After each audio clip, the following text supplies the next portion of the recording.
네, 여러분 그동안에 오래 기다려 오셨습니다. 이제 오늘부터 우리 성경 하나님 말씀 그 안으로 들어가는 그런 데까지 왔습니다. 그 지금까지는 성경 밖에서 성경에 관하여 이렇게 이야기했지만은 이제는 그 성경 안으로 들어가 보려고 합니다. 이 성경 강좌는 창세기부터 계시록까지 한 권도 빼지 않고 그리고 또 쉽게 간단하게 이렇게 진행됩니다. 진리는 본래 단순한 것인데 사람들이 이걸 자꾸 어렵게 만들어 가지고 혼란에 빠집니다. 제가 보기로는 초등학교 한 5학년, 6학년만 돼도 거의 알아들을 수 있는 그런 정도의 말씀인데 그동안에 이제 학자들이 자꾸만 이걸 어렵게 만든 겁니다.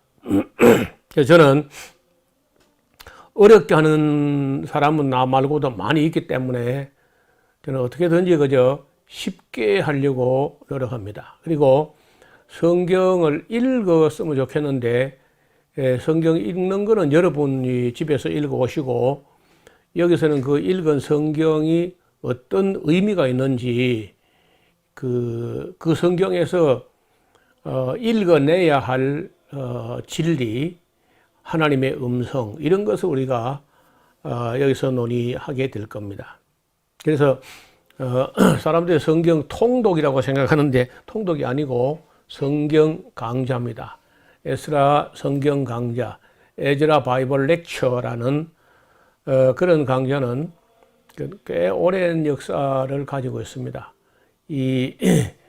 한 43년 동안 진행되면서 많은 사람이 수료를 했는데 아직도 듣지 못하신 분들, 시간이나 직장 때문에 듣지 못하신 분들을 위해서 이렇게 온라인 강좌를 준비했습니다. 또 이제 이 시대가 여러 가지 전염병이라든지 이렇게 가까이 사람들이 많이 모여서 하는 집회가 어려워졌기 때문에 이런 강좌를 마련했고 또 시간적으로 공간적으로 어떻든 여건이 참여하기 어려운 분들을 위해서 오래전부터 이런 강좌를 마음에 준비했었는데 그게 쉽지 않았습니다. 그래서 지금은 이제 이 온라인 속도도 많이 빨라졌고 또 여러 가지 이 여건들이 많이 좋아졌기 때문에 많이 늦었지만 지금이라도 시작하는 게 좋겠다. 그래서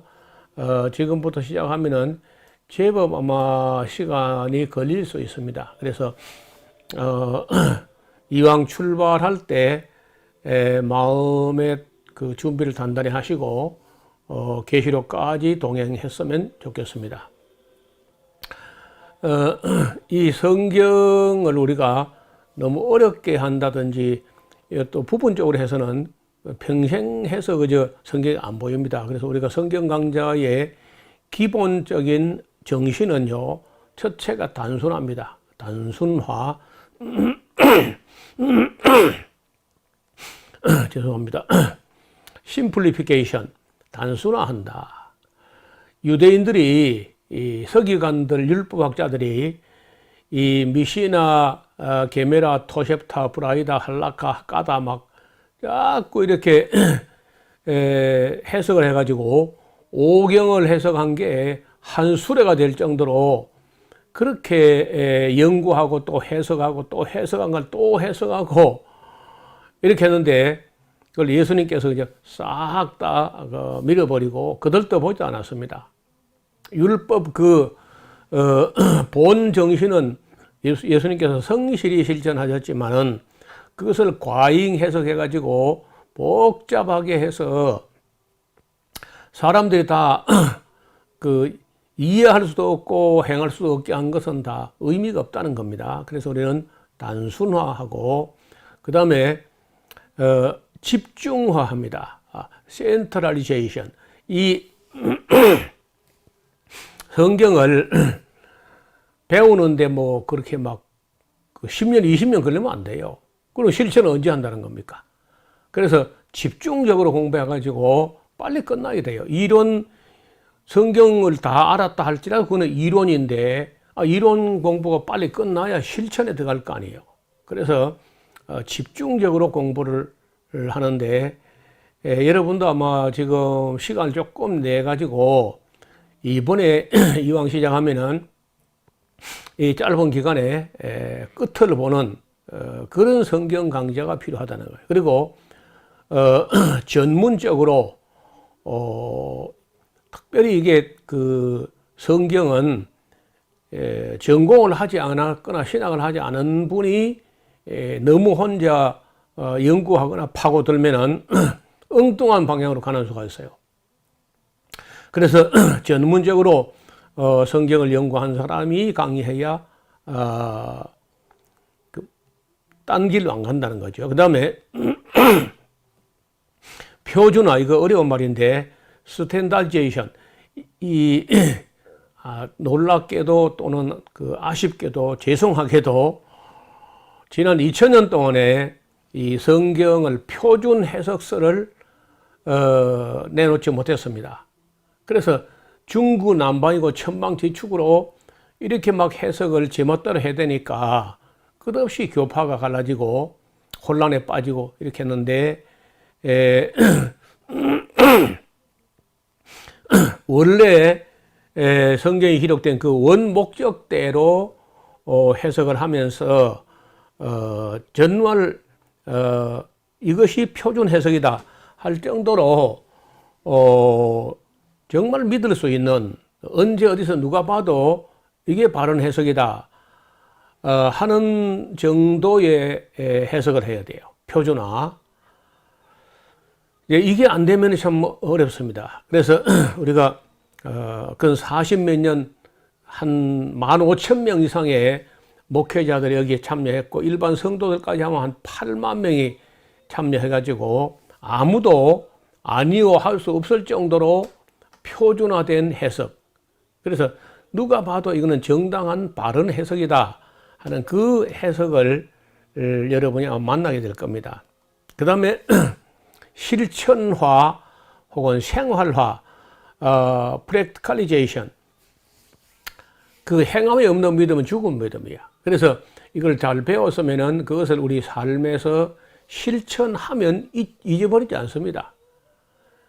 성경 말씀을 배워서 행하지 않고 머리에 뱅뱅 돌다가 잊어버리고, 그거 뭐 아무런 의미가 없습니다. 그 시간과 정력 낭비야.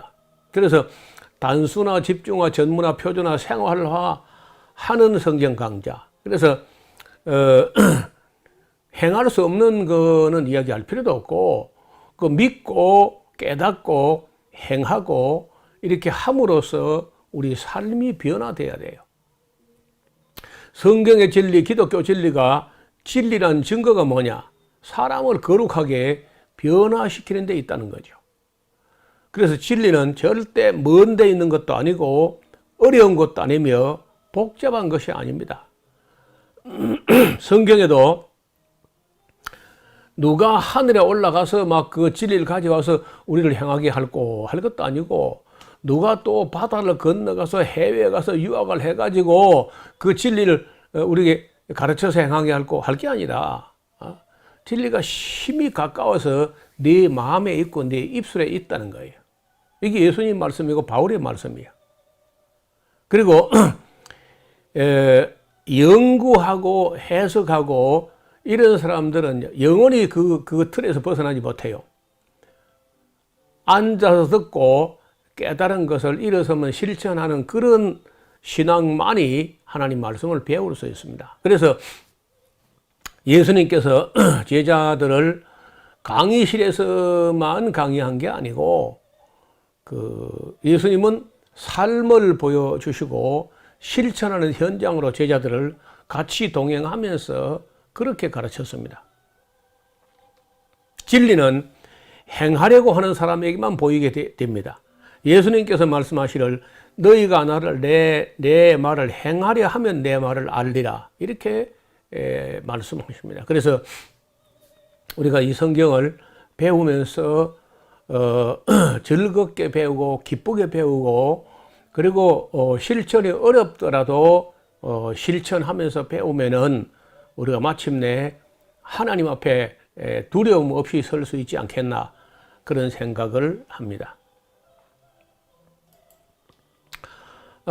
성경 강좌의 원리를 간단하게 정리합니다. 모든 성도들에게 모든 성경을 가르쳐 지키게 합니다. 창세기부터 계시록까지 연대기 순으로 강의합니다. 빠른 시간 내에 집중적으로 가르치고 배워야 합니다. 성경이 기록된 원목적대로 가르치고 또 배우게 합니다. 하나님 중심으로 이해하고 가르치고 또 배워야 돼요. 그 다음에 하나님의 심정을 이해하도록 배워야 합니다. 배워서 또 단순하게 배워가지고 단순하게 가르칠 수 있도록. 그러니까 너무 어렵게 가르치거나 너무 어렵게 배우면 못 가르쳐요. 쉽게 나도 배우면은 저렇게 가르칠 수 있겠구나 이렇게 이제 강의를 할 겁니다. 그리고 믿음이 자라고 소망이 자라고 사랑이 자라나도록 배워야 돼요. 성경 말씀 안에서 있는 모든 주제를 배워야 돼요. 우리가 그동안의 기독교 복음주의 개혁교는요, 구속사, 그저 구원, 구속사에만 포커스를 맞추지, 다른 그 삶에 실천할 부분들은 예사로 무시했습니다. 여기 이제 공부하다가 보면은 여러분이 안 듣던 얘기를 많이 듣게 될 것이고, 때로는 갈등이 되고 혼란이 올 수 있어요. 왜냐면 전혀 안 듣던 얘기를 하니까 정치, 경제, 사회, 종교, 문화, 예술, 위생, 환경, 성경이 말하는 모든 주제를 무시하지 않고 다 다루게 되기 때문에 안 듣던 얘기를 많이 듣게 돼요. 그때 또 놀라서 도망가거나 노여워하거나 슬퍼하지 말고 성경에 있으면 우리가 다 배워야 돼요. 그 다음에 역사적, 지리적, 문화적 배경을 이야기할 때 그게 굉장히 중요합니다. 배경을 모르면은 그림이 안 나와요. 그래서 그 배경을 공부할 때도 재미있게 해야 됩니다. 자신의 사명을 인식할 수 있도록 가르치고 배워야 돼요. 그래서 성경을 배운다면 내가 무슨 일을 하기 위해서 태어났는지 알겠다 하는 사명이 인식되면 좋겠어요. 생명과 사명과 계명의 말씀으로 가르칩니다. 생명의 말씀, 사명의 말씀, 계명의 말씀이 성경이야. 그래서 이걸 잘 배우면은 자기 사명을 깨닫게 되고 계명을 깨달아 가지고 무엇을 위해 살 것인지 어떻게 살 것인지 이런 것을 이제 인식하게 될 겁니다. 그 다음에 이 성경은요, 하나님 이야기, 사람 이야기, 사탄의 이야기입니다. 삼각관계예요. 하나님, 사람, 사탄. 이 삼각관계를 이걸 이해 못하면요, 절대 성경이 안 보여. 성경도 안 보이고 현실도 안 보이고 미래도 안 보이고 아무것도 안 보여요. 그래서 반드시 하나님과 사람과 사탄의 이야기다 하는 걸 잘 봐야 돼요. 그리고 사람의 욕심과 소원과 그 목적 이런 게 지나치게 되면은 성경이 안 보입니다. 자기 욕심도 내려놓고 소원도 내려놓고 자기 목적을 내려놔야 돼요. 성경 강좌 원본에 어떤 사람은 자기가 이런 거 하려고 왔는데 하고 그것만 바라되 그게 안 나오니까 그런 게 안 나오니까 그냥 마음이 흐트러져 버린 거예요. 그러니까 그런 욕심 내려놓고 하나님의 말씀을 들어본다. 하나님 말씀은 기록된 원 목적대로 들어본다. 그 생각만 가지고 성경 강좌에 임해야 합니다. 성경과 역사와 미래와 과학과 선교까지 공부해야 돼. 그래서 마지막에 우리가 모든 걸 공부한 다음에 우리가 해야 할 일은 선교입니다. 선교. 복음을 전하는 것, 가르치는 것. 그 다음에 성경 본문을 여러분 직접 집에서 또 공부를 해야 됩니다. 여기서 들은 걸로 끝나면 안 돼요. 그리고 또 예습도 하고 학습도 하고 복습도 해야 돼요. 예습, 학습, 복습 이게 모범생이 가는 길이야. 우리는 이제 창세기부터 계시록을 향하여 쭉 나갈 것이기 때문에 이 다음에는 무슨 어느 부분을 공부한다는 아니까 읽어오고 또 준비해 오고 그리고 또 같이 학습하고 집에 가서 복습하고 이렇게 하면은 굉장히 빠르게 여러분 실력이 향상된다는 거예요. 경험 있는 안내자의 도움이 절대로 필요합니다. 그래서 여러분 절대 혼자 공부하면 안 돼요. 혼자 공부하면 미련한 사람은 졸리고 머리 좋은 사람은 이단이 돼요. 틀림없습니다. 모든 이단은 혼자 공부하다가 혼자 큐티하다가 혼자 동굴을 파다가 이단이 된 거예요.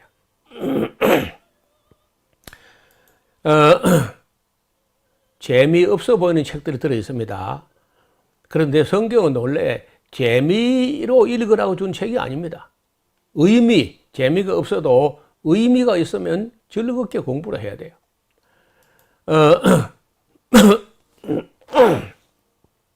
좌로나 우로나 치우치지 말고 구약이나 신약이나 또 치우치지 말고 창세기부터 계시록까지를 다 읽어야 됩니다. 전문가의 지도를 받으면서 공부를 해야 돼요. 그 다음에 반드시 구약이 우선입니다. 구약주는 오경이 우선이고 오경의 율법을 공부해야 역사를 공부하고 역사를 공부해야 예언서를 공부할 수 있어요. 반드시 이 순서를 흐트러뜨리면 안 됩니다. 먼저 숲을 보듯이 시야를 넓혀서 집중적으로 짧은 시간에 창세기부터 계시록까지를 이 전체적으로 한눈에 들어오도록 이렇게 보는 마치 독수리가 높은 데 올라가서 전후 좌우 동서남북을 한눈에 보듯이 이렇게 보는 안목이 있어야 돼요. 너무 성경에 눈을 갖다 대가지고 그렇게 전체를 보지 못하면은 부분도 잘 안 보인다는 거예요. 기도하는 마음으로 성경을 읽고 배워야 합니다. 우리 한국 사람의 기도는요, 맨 이거 주시고 저거 주시고 다고 하는 자고새처럼 막 이렇게 하는데 그거는 거의 미신적인 기도야. 우리가 참 기도는요, 하나님 말씀을 듣는 기도, 하나님 말씀을 읽는 기도, 하나님 말씀을 이해하는 기도, 묵상하는 기도, 이런 기도가 깊이 할 수 있는 기도야. 왜냐하면 거기서 하나님 음성이 들리니까. 배운 것을 하나씩 실천해 본다는 건 굉장히 중요합니다. 그렇지 않으면은 행함이 없는 믿음이 돼가지고 죽은 믿음이 돼버려요. 그 다음에 모르는 것이 있으면은 질문할 수 있도록 에스라 하우스 홈페이지에 질문 있습니다 하는 방이 있습니다. 거기 가면은 지금까지 1만 2천 건 정도의 질문이 이미 있었는데 다른 분이 질문한 것이 있는가 검색을 해보시고 그래도 없으면은 여러분 거기 질문을 쓰면은 제가 최선을 다해서 답변을 드립니다. 번역이 애매한 부분이 있어서 때로는 원어로 볼 때 이렇게 되어 있다 이런 말이 나올 때 또 너무 어렵게 생각할 필요가 없어요. 제가 설명을 다 할 테니까. 그 다음에 성경 본문을 여러 차례 읽어서 익숙해지도록 해야 돼. 제가 저 경험으로 보면은 저 나이 수만큼 정도 읽었을 때 성경이 보이기 시작하더라고. 제가 20대 후반에 성경을 만나가지고 공부하기 시작했는데 40대 초반에 가서 약 한 15년 정도 걸려서 제 나이가 40살 좀 됐을 때 한 40번 정도 읽고 강의를 하고 나서라야 계시까지 보였다는 거야. 근데 그 보인 것을 제가 다 여러분에게 털어놓을 것이다. 여러분은 뭐 그렇게 안 걸릴 겁니다. 저는 그렇게 걸리더라고요. 신학을 해야 되는 게 아니야. 신학을 하고 나서도 목사가 되고 나서도 몇 년 뒤에 가서라야 계시록까지 정리가 되었습니다. 그걸 다 여러분에게 전하고 가고 싶은 거예요. 제가 이 연구하고 정리한 걸 갖다 무덤으로 가져가 버리면 무슨 의미가 있겠어요? 그래서 저는 지금 뭐 내가 건강이 언제까지 유지돼 가지고 이 강좌를 정말 끝낼지 안 낼지 모르겠는데 어떻든 건강이 허락된 데까지 최선을 다해서 계시록까지 정리하려고 기도하고 있습니다. 스스로 성경 말씀을 들어가면서 강의를 들어가면서 자기 신앙을 거기에 맞춰 점검을 해봐야 돼. 아, 내가 이 잘못 믿었구나. 아, 이거 내가 잘못 알았구나. 잘못 배웠구나. 또 잘못 가르쳤구나. 이런 것이 많이 나오게 될 겁니다. 누구라도, 누구든지 마찬가지야. 어떤 사람 뭐 정통 그 이상이라도 너무 부분적으로 배웠거든요. 성경은 너무 부분적으로 배웠기 때문에 듣도 보도 못한 얘기를 많이 듣게 될 거예요. 그때 자기 신앙을 진단하면서 잘못된 거는 고치고 부족한 거는 채우고 이렇게 끝없이 진단이 필요해요. 그 다음에 성경에 등장하는 인물들을 정말 인격적으로 만나도록 해야 돼.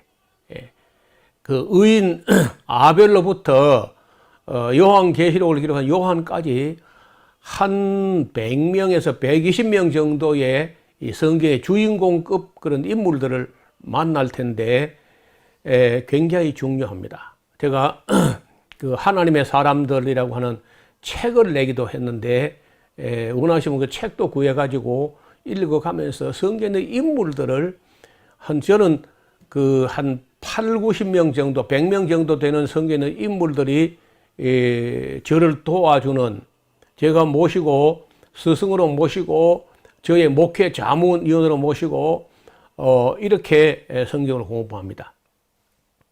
그 다음에 요절에 매이지 말고 성경을 한 권씩 한 권씩 통전적으로 통째로 삼켜야 돼. 두루마리를 아주 통째로 삼킨다. 그런 말이 있는데 요절주의 그거 정말 잘못된 거예요. 다 요절입니다. 다. 어느 한 구절이 요절이다 이렇게 하면 안 되고 다 요절이에요. 그래서 우리가 공부하는 건 절대 요절을 그런 거 주목하지 않고 한 권씩 한 권씩 가지고 마침내 66권을 다 보는 그런 성경 강좌니까 그렇게 마음의 준비를 하시기 바랍니다. 항상 하나님의 뜻이 무엇인지 살펴보는 자세가 필요해요. 하나님 뜻이 내 욕심 내 소원 자꾸 그런 것 가지고 얻을 거 없나 이렇게 하지 말고 하나님의 소원이 뭔지 내 소원 내려놓고 하나님의 소원이 뭔가 이런 것을 이해하는 그런 마음이 아주 중요합니다. 그리고 이제 교역자라면은 66권을 통달해야 됩니다. 성경 덮어놓고도 창세기부터 계시록까지를 다 이야기할 수 있을 정도 돼야 돼요. 그래서 이런 정도 자세를 갖추고 나서라야 우리가 성경 안으로 들어갈 수 있을 겁니다. 오늘은 원리 정도 설명을 드렸는데 여기까지 말씀드리고 이제 그 다음에 우리가 또 이제 구약으로 들어갈 때 구약이 또 어떤 책인지 또 소개한 다음에 창세기로 들어가는 거는 이제 그 한두 번 더 우리가 만난 후에 아마 창세기로 들어갈 것 같습니다. 오늘은 여기까지입니다. 감사합니다.